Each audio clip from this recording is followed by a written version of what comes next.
So we just sent another records request to the doctor who gave our daughter the COVID shots. And they refused to send us the records. I mean, they did send something. They sent one day that she went that we didn't even know about in October, and all it says is that the nurse asked if she had allergies. That's it. Nothing about what she was seen for, nothing about what the doctor did. Just that initial talking with the nurse. What did they do to our daughter?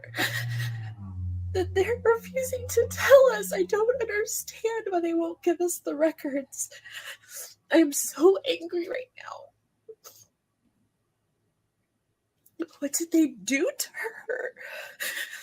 What did they do that they're not going to tell us? Why? Why else would you hide records like this? Why would you refuse to give it to it? It's been 7 months. Why?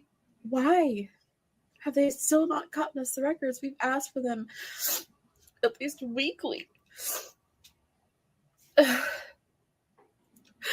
Sent in several requests, signed all of the HIPAA papers, and they still refuse to give us these records.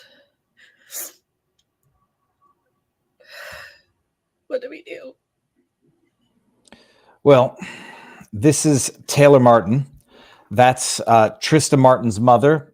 It was, I think, last Saturday that Alan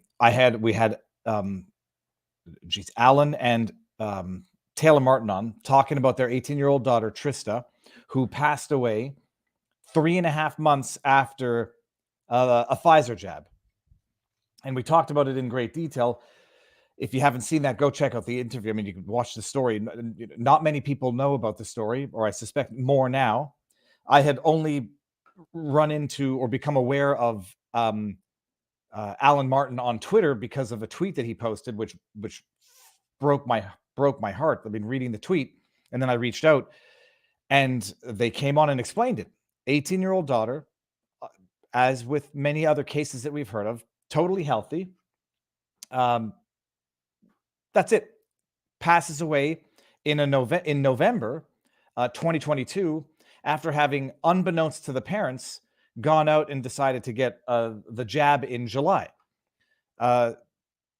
Parents didn't know. Daughter, must have, and correlation, causation, whatever, and everybody can say, plausible deniability, 3.5 months later, yada, yada. During the interview, we were discussing it, and I asked them, "Why did your daughter do this?" and not tell you. And they said, she just, who knows? Maybe she just caved, or succumbed to the social pressure. The friends, this and that. She went to a concert earlier, 5 Seconds of Summer, where the non-vaxxed had to wear face masks. Like the proverbial scarlet letter, and maybe she just did it so to be compliant to whatever rules and regulations were in place. And I had asked them during the interview, if the rationale for why she did this was to be compliant, then it would stand to reason that she would have gotten a booster. And do you know if she did? And do you know if she went back to the doctor in between July of the first shot and her passing in November? And they didn't know. Now, that's the mother who just tweeted this out today, and I had retweeted it, that now they've made a request for medical records of their own daughter from the GP that administered the first jab to them, because their daughter, as they explained, just the parents didn't understand what was going on at the time. I got a new GP. I'm going to go to this new doctor. I don't really want to go to our old GP. And they asked for documentation, and 7 months later, now they discover that there was another visit in October, by the looks of it. Nothing apparently written on the medical document that it took 7 months for them to give, except apparently consulting as to whether or not the daughter had allergies. And I say this sounds exactly like what we had discussed during the interview, where if she went for one jab in July to be compliant, it would make sense that she would go and get the second one, which is, as we now know, after the second one is when a lot of the problems that we've been learning about occur. Absolute travesty of justice, absolute inhumane stonewalling of grieving parents.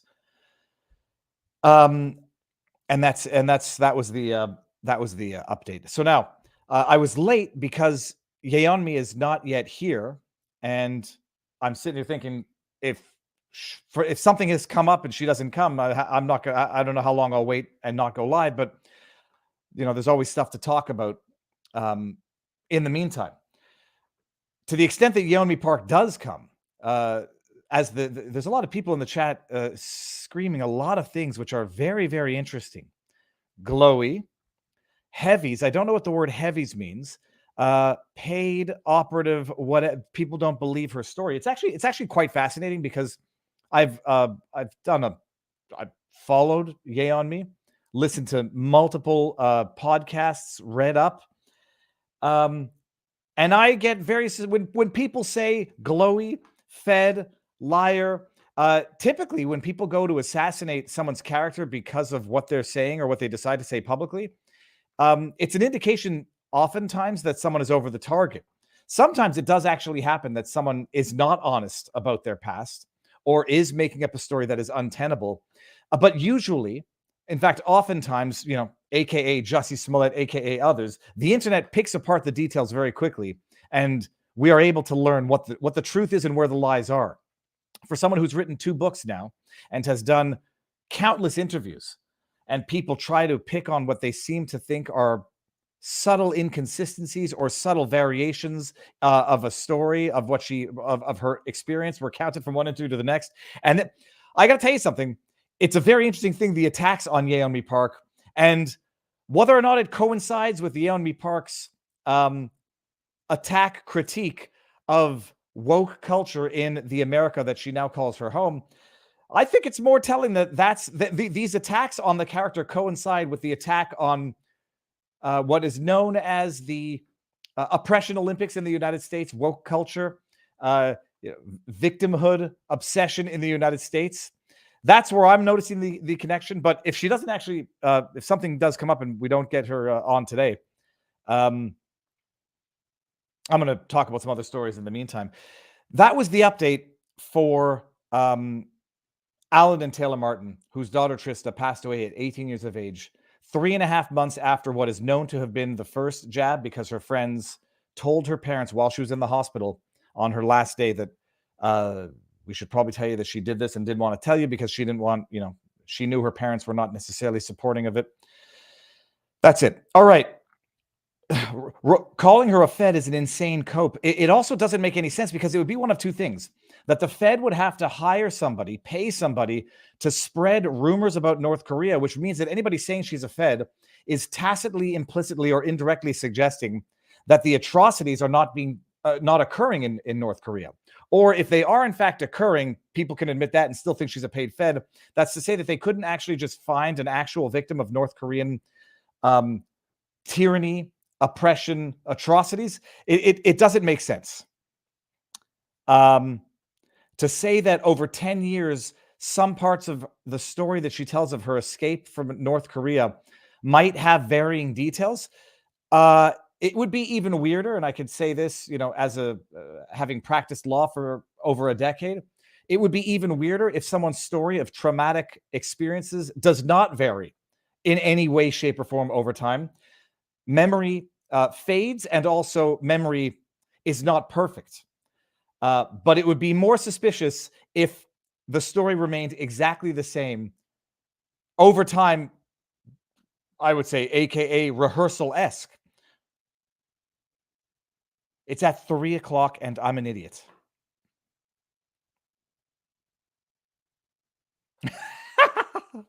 Well, people, hold on. I'm an idiot. I'm not only am I an idiot, I'm the biggest idiot on the planet. Let me just see something. Well, we might just cover a few stories and then we're going to come back at 3:00.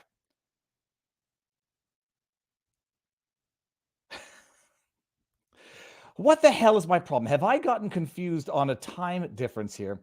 Hold on, people.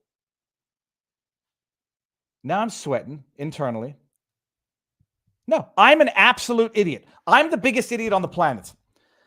Everyone, I'll see you back here at 3:00. No, we're not gonna end this right now. We're gonna reschedule. I'm gonna recorrect and send this all out. My goodness, Boomer, nature lover? Hold on, where is it? Yes. Not only that, but I'm such an idiot because I'm such a bloody idiot. Okay, well, that was the intro. And we're going to do this all again at 3 o'clock. Let me just go DM her right now.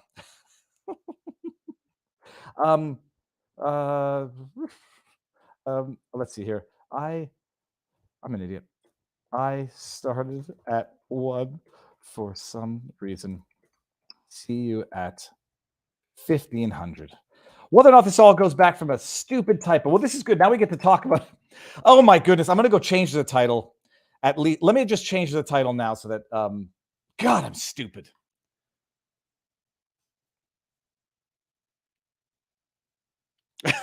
You know what I blame? I blame the fact that I turned 44, and quite clearly, I'm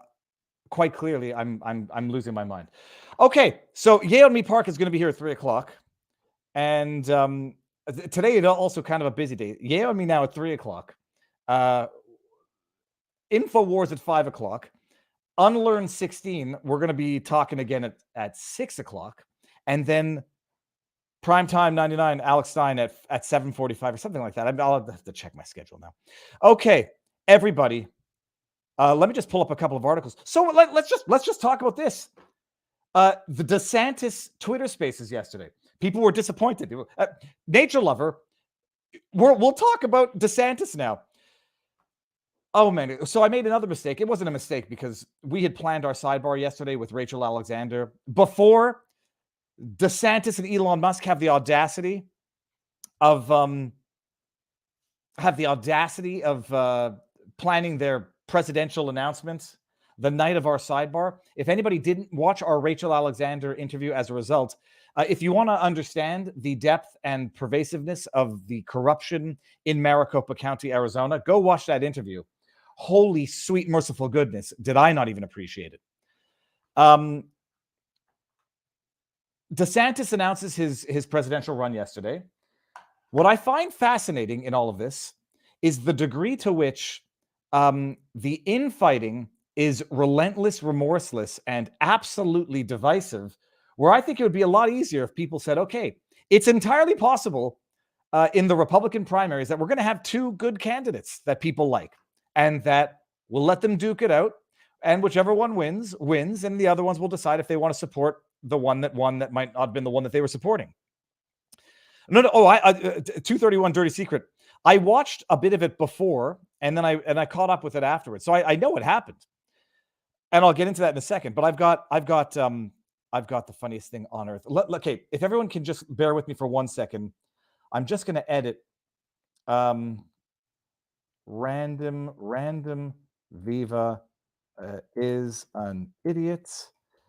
Yeonmi Park is at 15. And I'll stop early just so I can set up the links.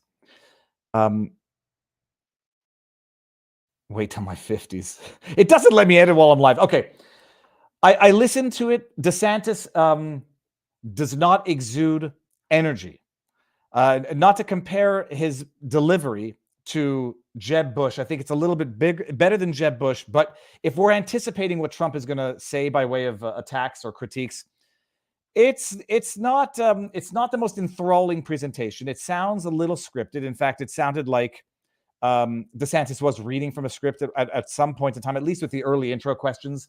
Whether or not the questions from the crowd were staged or whatever, they were legitimate questions.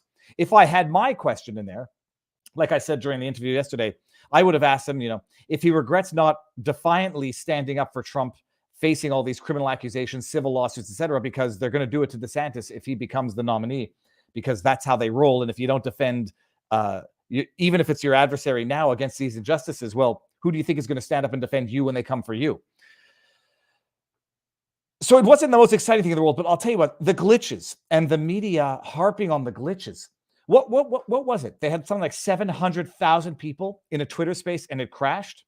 And somehow the media is trying to make them look bad and make Elon Musk look incompetent and say it was a fail by DeSantis. I mean, how juvenile and stupid do you have to be to think that it's a fail because you had so many people that you caused it to crash? But the funniest thing on earth, and I'll say it was funny. It was the funniest bit of the whole thing. My God, I'm stupid. Where did I put the link? Oh, this is it. It was one of the funniest parodies of the whole. Hi, everyone. It was, I don't know. I think it was from Truth Social Trump. Listen to this if you haven't seen this. It's hilarious right up until the end when it becomes a little too partisan. The comedic aspect was genius, and then it got a little hyper partisan towards the end. But my goodness, listen to this. Hi, everyone. Welcome to our Ron DeSantis Twitter space. Hello? Is my microphone working correctly? George, can you just wait while we... Hello? Can you hear me?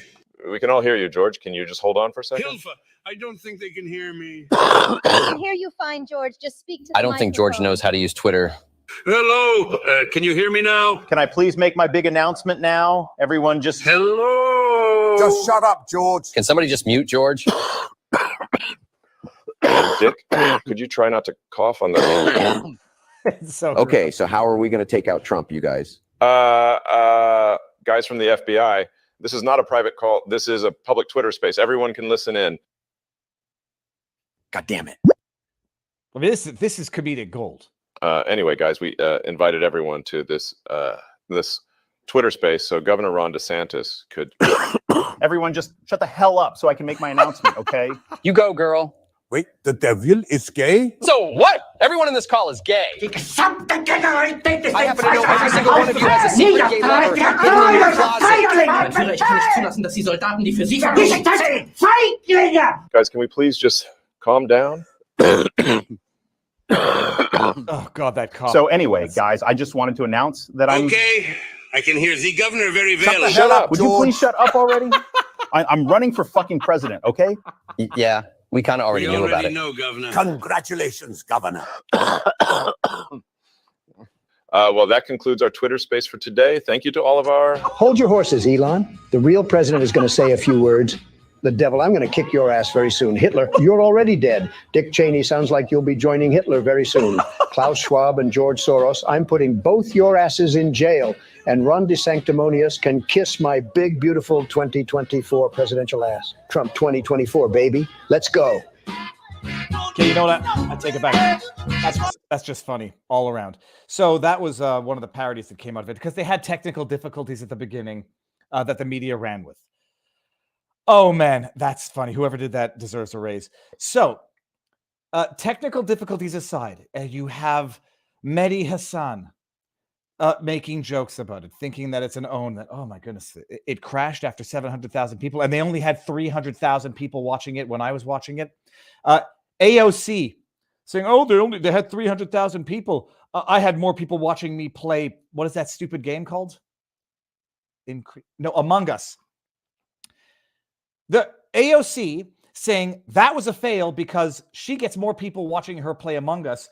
And I said to AOC, the fact that your the fact that your subscriber base, your follower base, are maybe a bunch of buffoons where they're more interested in playing Among Us than actually knowing what's going on in the world. That's not exactly the best selling point as to the intellectual, political intelligence, acuity of your base. And then others were rightly pointing out that AOC, even in her what she thought was an own, is being a bit deceitful in that she had like Jacksepticeye and all these other gamers on her game. All these guys who have like millions of followers on YouTube. So yeah, no, great own. Your base AOC is so politically ignorant and stupid that they are more inclined to join an Among Us live as opposed to the presidential election. Okay, fine. Glitches happen, it crashes, it gets back up. Hundreds of thousands of people watching live, and DeSantis, answered some questions. That's it. I like DeSantis. I like what he's done in Florida, lest I wouldn't be here. I disagree with DeSantis on a number of issues, expanding or facilitating the death penalty, those recent amendments. I don't agree with that. Okay. Are you going to agree with a politician on everything that they do and say no? And if you do, you might want to check yourself. At some point, will they have such bad policies that you would say, I will not support them? Yeah. And if you don't, you might want to check yourself. Like Harry J. Sisson or that other guy there, McDowell. What's his name? Oh, yeah. Democrats do a lot of stupid shit, but I'll still vote for them every time anyhow. I think DeSantis running is going to prove to be a problem and a loss for DeSantis. And now watching the two camps fight is also not something that I think is beneficial. It's conceivable to say we have two good candidates. We'll pit them against each other and may the winner prevail. So that's what happened there. The media trying to run it as a fail is just an amazing thing. Joe Biden trying to exploit what he thought was a fail in this also. What did he say? He says, this link works. Using it like a parasite. Like a parasite to generate fundraising. This link works. Ha ha ha ha. Come donate to my campaign. I would pay money. I think people would pay money to see Joe Biden do a Twitter live space. Twitter space. People would pay money for that. But again, thinking it's a cell phone, that Joe Biden says, haha, your link didn't work, but there's not a snowball's chance in hell that Joe Biden would ever do a live Twitter space where he would actually have to take questions from the crowd, where he wouldn't do it because he can't string a sentence together. And I say that with absolute sensitivity to dementia and the effects of old age. He couldn't do it. But he can certainly capitalize off the technical errors of those who do it to try to raise money for his flailing campaign, as if he thinks he's even going to be the nominee for 2024. There's the old expression, those who do and those who can't do teach. That's demeaning to teachers, and I don't like that expression. My expression is those who do and those who can't do critique. It's so easy for those who don't do anything to criticize those. When things go wrong for those who do. The lawyer who doesn't draft the proceedings is always the smartest one in the room for being able to find the typos in the memorandum that he or she did not draft. It's very easy to do. Joe Biden, oh yeah, this link works. Do one, Joe. Let's see how many people tune in, A. Let's see how you perform, B. You might even be able to raise money because people would pay money to see Joe Biden attempt to do a live Twitter space. Well, now that I have to say this, biggest idiot on the planet, fight you for it. Pasha Moyer, no, I think I got a head start on it.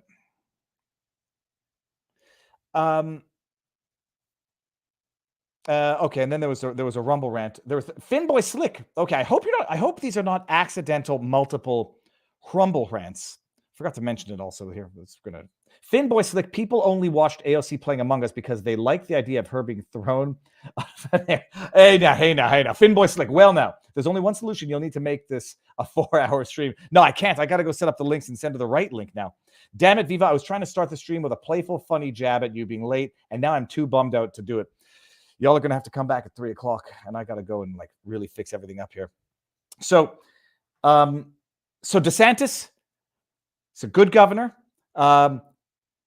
I don't agree with everything he does. My assessment as an absolute outsider in all of this and one who's not going to get into this bitter infighting, I question whether or not DeSantis could withstand the full force of the deep state apparatchik. Is that the right word? Apparatus that would come after him the way it has gone after Donald Trump. And then my concern would be if the deep state apparatus, if the administrative state, if the legacy media would not come after DeSantis with the full force that they've come after Trump, I would be suspicious as to whether or not they would then want someone like a DeSantis in office. So it'll be one of two things, maybe my own confirmation bias. If they don't go full lawfare, indictments, civil lawsuits against DeSantis, some people would ask questions. I question whether or not he would be able to withstand that type of pressure. It's not an ordinary person that can put up with what Trump has been putting up with. They know the process is the punishment. They know that they want to try to end him with the process. Wish I could pull that tweet up. If I were prepared for this stream the way I was prepared for the interview with Yeonmi, I would have had my links. But there was that guy doing a CNN interview saying, this process has got to be very stressful on anybody, let alone Donald Trump, who's, old, not in the best shape, basically publicly admitting that they're trying to kill somebody through a stressful process, give him a heart attack. That's basically confirming that that's what they're trying to do. So I could, DeSantis has a family, not that Trump doesn't have a family, but a younger family. DeSantis has, health concerns within the family. Could DeSantis deal with criminal indictment for the Martha's Vineyard? Could he deal with these retroactive civil lawsuits against him, stripping him of any sort of qualified immunity that he ought to benefit from as a politician? Could he survive that type of stress? Not everyone is like Trump. Not everyone is like a Roger Stone, who could even deal with this in the first place. So there's that. Other than that, I did not like some of the vague answers. Someone asked DeSantis, and I think it was Stephen Deese. Yeah, I'm pretty sure it was Stephen Deese because I remember the avatar. I think the avatar was the Nefarious. Stephen Deese asked DeSantis, well, Trump promised to drain the swamp, lock up Hillary, yada, yada. Didn't do it. What are you going to do to do it? And DeSantis's answer was a little vague and a little wishy-washy. Oh, I'm going to, I know how to play the system, yada, yada. Hey, maybe it's not that easy to drain the swamp. Maybe it's like you got to get the snake down the drain and like pull up all the disgusting, greasy, cloggy hair that's gotten like well down in there. Maybe it's not that easy. Or maybe what happens to Trump is what happens to someone who genuinely tries to go after the drainage of the swamp. Just I gotta tell you, oh boy. Yeah, so solar power, he ain't ready for all that. I don't know, maybe he is. And then the other thing is, there's a thing about heroes that I've learned is that they're not heroes. Heroes become heroes in the moment and not before. So you never know how a DeSantis or DeSantis himself would react faced with this.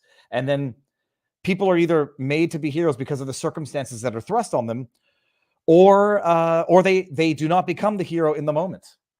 Mike, can you just imagine though? Like, just back it up. Donald Trump was so popular that even Carroll loved him. We're going to get into that in a second.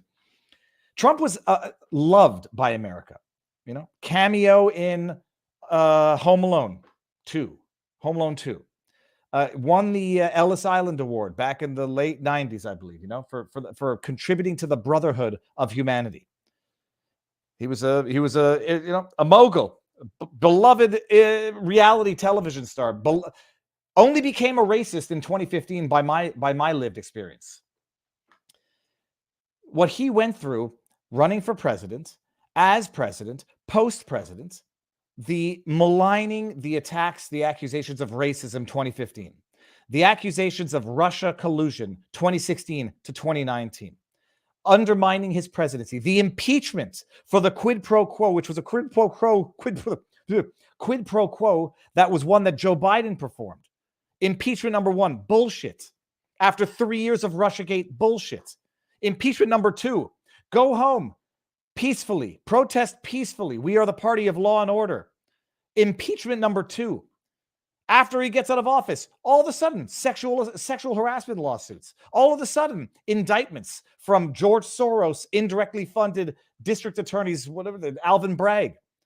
Civil lawsuits, criminal lawsuits, tax investigations.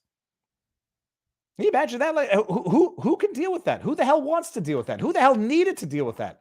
When he was on Howard Stern, and Howard Stern, when he used to be funny and before he lost his freaking mind to COVID and maybe to Trump, it's like you don't need this, you don't want this. Go enjoy golf. What is a placid life of emptiness worth?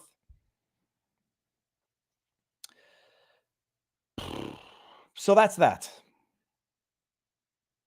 Everyone should periodically remind everybody the live stream is at 3:00 because Viva's an idiot. Do I make that into a shirt?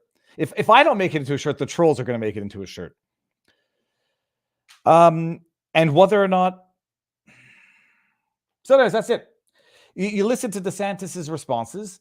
I found more substance on the crux issues of policy from Robert F. Kennedy Jr.'s interview with Crystal Ball. Whether or not you like the answers that you're getting, it is more important to have concrete answers and more importantly, in my view, concrete admissions where you don't have the answers for the time being. That's not something that politicians are particularly good at. Now, I did say that I was going to bring something up on Carroll. Holy crab apples, people. We talked about it yesterday, that Carroll has made a request She's filed a motion to amend her complaint post verdict to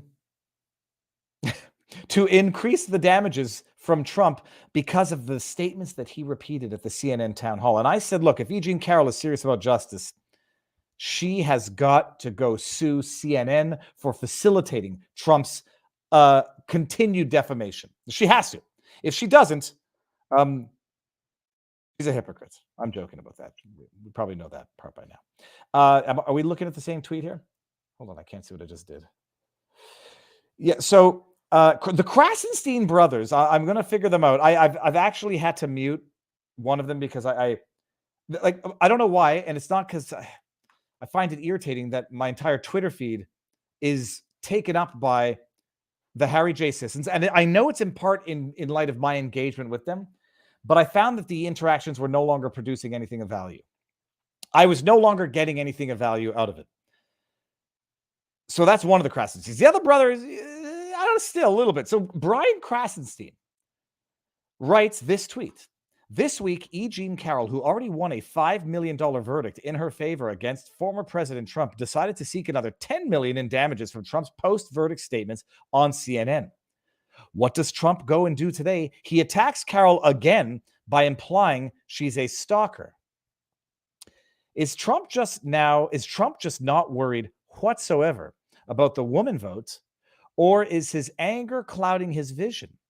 So I wish we couldn't see the bottom of that tweet because, if I do like this here, without seeing the bottom of the tweet, it sounds like Krasenstein is saying that Trump is wrong for what he's doing. Is he just not worried about the woman votes? Maybe he is concerned about the woman vote, and he's thinking that women are not going to like women like E. Jean Carroll, because go to the actual tweet, and it's not the tweet, it's a truth. And Donald J. Trump, real Trump, writes this: is she in actuality a stalker? And pulls up a screen grab evidence. I suspect this was submitted during the trial. I don't know for certain. And it looks like a Facebook post. I would have to say this looks like a Facebook post. Maybe it's a Twitter. Maybe it's a tweet. I don't know.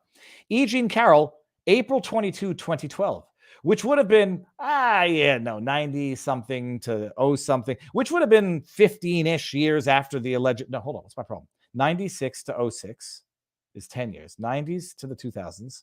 Well, I don't know, 15, 20 years, who knows? Because she doesn't remember the exact year. Her best friend thinks it was 1996. Her best friend that, she told her about the incident, and then they never spoke about it again until 2016. It might have been the late 90s. Who knows? But 90s, 2000s. So about 15 years after the alleged assault. She tweets or Facebook posts. I'm not going to pick on the typos. That would be hypocritical of me. Too many good shows on Sunday night. My God. Not hyphenated. She's using the Lord's name in vain to lament that she has too many choices of what to watch. What do you watch? E. Jean Carroll, replying to her own tweet, says, I'm a massive Apprentice fan. Thumbs up, face off. And those are, I think, other people's reactions. This is now E. Jean Carroll talking about the man who she alleges raped her. Banged her head against a wall in whatever that store is called. Not a Bloomingdale's. Oh, I forget the name. I forget the name of the store. This is the man that she's alleging raped her decades earlier. I'm a massive Apprentice fan. And now I'm trying to understand what Brian Krasenstein thinks he's getting at with this by presenting evidence to his user base who might largely be unaware of the fact that this evidence exists. The woman who accuses Trump of violating her, 15 years later saying she's a massive fan. The Bergdorf. Thank you, Nelson. Two things. There's a possibility. Let's just assume that she's saying I'm a massive fan. That's legitimate. That's bizarre to be a massive fan of someone who you purport sexually assaulted you. That's bizarre. I'm not a victim of any of that type of assault. I don't know how I would react under such circumstances. I just suspect that I would not be a massive fan of the person who I said sexually assaulted me. That's going on a hunch of human nature here. So that's very, very, very, very suspicious. Flip side, maybe she's being sarcastic. I'm a massive fan, and she's like, needling the person publicly who she thinks, alleges sexually assaulted her. again, don't have that experience. Don't know if that's the typical behavior of alleged victims. I'd be surprised if it is. And I think it's far more likely that she was being sincere about being a huge Apprentice fan, because she was. And she even testified to that effect, grosso modo, as we say in French, that she was a big Trump fan. Krasenstein puts this out now, and I don't know what he's doing. I don't know if he's red-pilled and he's subtly feeding the red pill to his followers, who might say, holy crap, I didn't know that that exhibit was filed. I didn't know that that piece of evidence existed. That's a very bizarre thing for someone to do, to claim to be a victim of sexual assault, say they're a massive fan of their aggressor. Or he's just, trying to put the spin on it, the political spin on it. But it is what it is. And now hundreds of thousands more people know about that bizarre tweet, Facebook post, whatever it was, than knew before. So Krasenstein, at the very least, is exposing the masses to what was probably arguably, but not so arguably, an absolute egregious joke injustice of a trial. Let me see what's going on in Rumble. Oh gosh, let me see what's going on. I've got to set the entire thing up. I got to set it up in locals now. vivabarneslaw.locals.com. Let me see what's going on in here.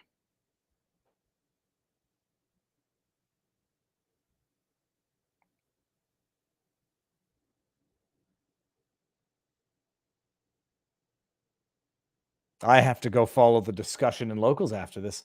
I'll take some of this over exclusively to locals afterwards. So that's the news. Let me see what else there is. I have one story. Just we'll finish on this just because I have to go set everything up now for 3:00. Florida is not safe. It's not safe for minorities, religious minorities. The NAACP, I think it's the NAACP, has put out a travel advisory to the state of Florida. CNN, by the way, fake news, as I mentioned during my testimony before the National Citizens Inquiry. What does fake news have the tendency of doing? Making outrageous, offensive, untenable, absolutely outlandish, stupid statements, but not making them on their own, just saying according to, and instead of grilling the issuers of the statements who made it, they just repeat it because they want to politically repeat the narrative and parrot the talking point without dissecting the statement itself. CNN, minorities, immigrants, and now members of the LGBTQ community are being warned of the risks of visiting Florida after the nation's largest LGBTQ advocacy group issued a travel advisory warning. A travel advisory following newly passed laws and policies. I want to say one thing. Members of the LGBTQ community are being warned of the risks of visiting Florida. Have you idiots been to Miami? And I'm saying this I'm not saying this is a bad thing. Have you idiots been to Miami? CNN. Miami is the most culturally diverse place I think I've ever seen. I think it's actually more culturally diverse than New York City. I don't know that for a fact, but I think it is. Between the Latino influence, the Cuban influence, presence, Cuban presence, Black American presence, Jewish presence, LGBT presence. I mean, has anyone gone to what the hell do these idiots think Florida is? Have they not been to like Fort Lauderdale, Boca? Have they not been to Sarasota? I mean, do these idiots really not know what they're saying? Or do they try to make their political fiction a conceptual reality to the ignorant people who have never stepped foot into Miami? I mean, it's literally the dumbest thing you can possibly say. It's not safe for minorities and members of the LGBTQ community in Florida. It's the dumbest thing you can possibly say. But let's go say it. Let's go see it. The nation's largest LGBTQ advocacy group joins others in warning people about visiting Florida. Well, thank you for discrediting yourself irreparably. I just want to see which group it is. Minorities and immigrants are now, they're being warned not to go. Okay. On Tuesday, the Human Rights Campaign, thank you for letting me know that you are a laughingstock joke of an institution, Human Rights Campaign. You should be called the Political Crack Job Campaign. In partnership with Equality Florida, a state LGBTQ advocacy group issued an updated travel notice outlining potential impacts of 6 bills that were recently passed, many of which have already been signed by the state's Republican governor, Ron DeSantis. While not a blanket recommendation against travel, nor a call for boycott, the travel advisory is a vapid, stupid statement meaning absolutely nothing, and thus rendering your advocacy group a stupid entity that makes vapid statements that mean absolutely nothing. That's obviously not what it says. Outlines the devastating impacts of laws that are hostile to the LGBTQ community, the advocacy group said. Over the weekend, the NAACP, thank you, add it to the list, issued a travel advisory for Florida in direct response to DeSantis' aggressive attempts to erase Black history and to restrict diversity, equity, and inclusion programs in Florida schools. You guys repeat the lie over and over again, and eventually some people will believe it. And days earlier, the LULAC, the League of United Latin American Citizens, issued its travel advisory after DeSantis signed a new immigration law that will go into effect in July. The advisories from these advocacy groups, who have now fully discredited any legitimacy they might have ever had, come as DeSantis has filed to run for president. LULAC and NAACP have said actions under DeSantis' administration are hostile to their communities. Sorry, let me get my camera back here. Hostile. The Attorney General of Florida is Black. The Surgeon General of Florida is Black. The Attorney General is Latina, and the other attorney, I forget the position, is a woman. But just make the shit up as you go, and people will believe it because they will not know. They won't even know basic facts. Oh, but those are the race traders who have positions in the DeSantis government. They're not the real ones. As Joe Biden would say, they ain't real Blacks because they didn't vote for Biden. One measure prohibits. Oh, let's see here. The advisory. Where am I? Okay, hostile to the communities. Tuesday's Human Rights Campaign and Equality Florida notices outlines updates made to previously issued travel warning to detail the impacts of laws that are hostile to LGBTQ communities. Restrict access to reproductive health care. That's a euphemism for abortion. However you feel about it, call it what it is. Repeal gun safety laws and allow untrained, unpermitted carry and foment racial prejudice. Oh, that's interesting. Let's just hear about that. The advisory highlights policies DeSantis has signed into law, like new restrictions on gender-affirming treatments for transgender minors. Well, actually, Florida sounds like a great place that actually protects children from making life-altering decisions at a time when they're the most vulnerable to making rash decisions. Sounds drag shows. Oh, they're banning drag shows for kids? When did these people become the mutilate children's bodies and present them to sexualized drag shows? When did they become the party of this? Bathroom usage. God forbid you just use the bathroom of your biological sex. And if you're, I want to say androgynous enough, and if people don't really know, no one's going to stop you. But if they do know, and they see you clearly not going into the bathroom of your biological sex, they might say something. You might then have to abide by the law. God forbid.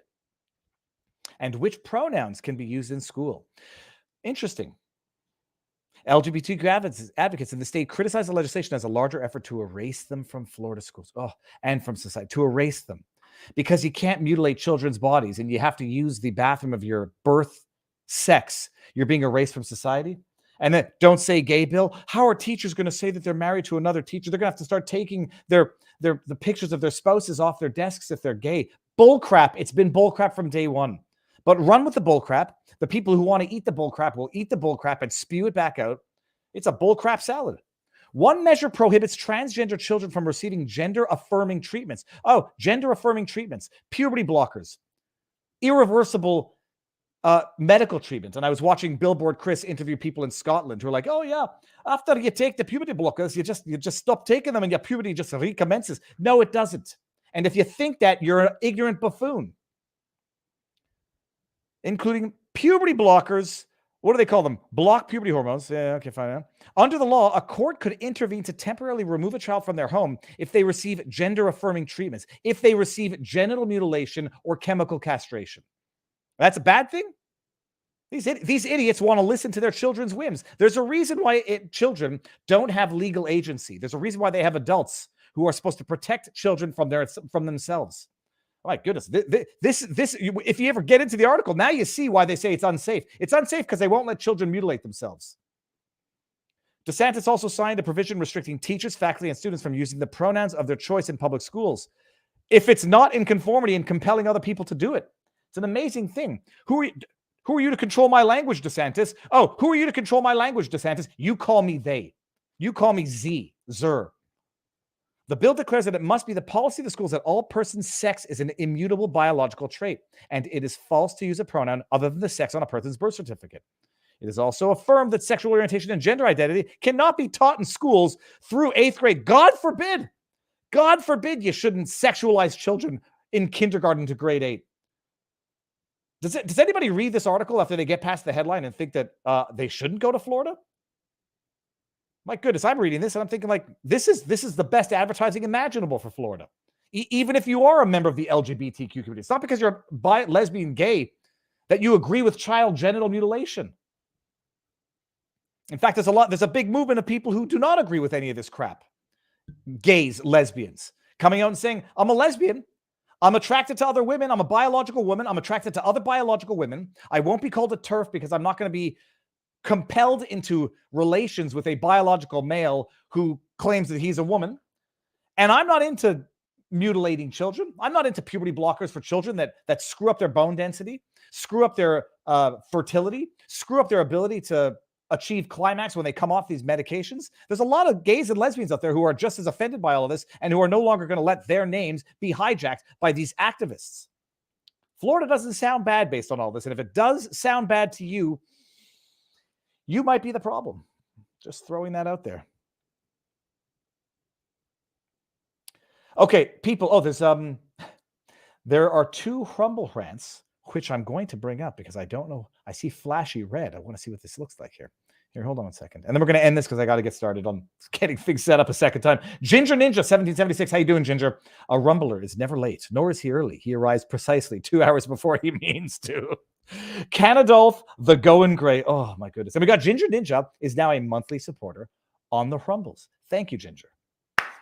Yeah, I'm 2 hours early. Well, now I'm only 1 hour and 10 minutes early, and I had my energy drink. Now I'm going to have another energy drink. It's a good one. It's a healthy one. I didn't do not doing the Red Bull anymore. Okay, people, miscusi for my missenility. And this is after I've just been like railing against Joe Biden for not being able to string sentences together.